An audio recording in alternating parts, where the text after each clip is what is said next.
السلام علیکم ورحمۃ اللہ وبرکاتہ۔ الحمدللہ والصلاۃ والسلام علی رسول اللہ، اما بعد۔ شعبان کی فضیلت اور اس میں کرنے والے کاموں کے بارے میں شارٹ کلپ یا تفصیلی ویڈیو ہمارے یوٹیوب چینل زیڈ دعویٰ پر دیکھنا نہ بھولیں۔ اور آج آپ سننے جا رہے ہیں شعبان کی بدعتیں۔ آج کل ہمارے معاشرے میں 15ویں شعبان کی رات میں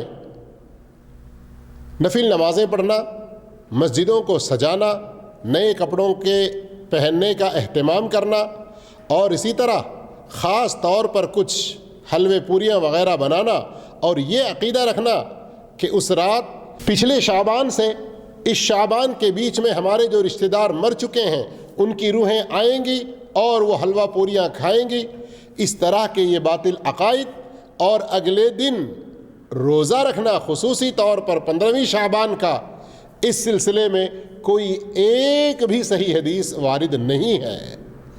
ہمارے بہت سارے لوگ ان کاموں کو انجام دیتے ہوئے کچھ حدیثیں جو دکھاتے ہیں تو ان کا طریقہ کیا ہے، ان کی ہوشیاری کیا ہے، باطل کو حق ثابت کرنے، غلط کو سچ ثابت کرنے کے لیے کیا کرتے ہیں۔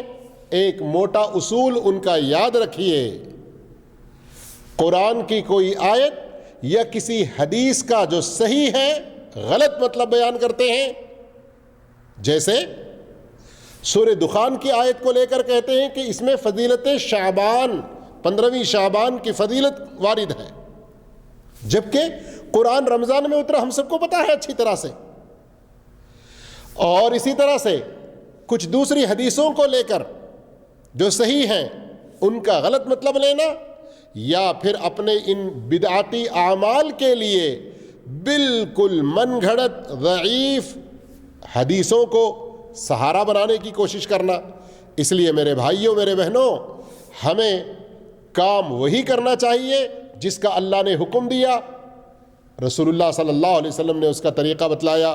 اگر ہم کوئی ایسا کام کریں جو اللہ نے نہیں بتلایا اور اس میں رسول کا طریقہ نہیں ہے تو وہ کل قیامت کے دن نیکی کے بجائے گناہ کا سبب بنے گا۔ اللہ ہم سب کو ہر بدعت سے بچا کے رکھے، آمین۔ وآخر دعوانا الحمدللہ رب العالمین، والسلام علیکم ورحمۃ اللہ وبرکاتہ۔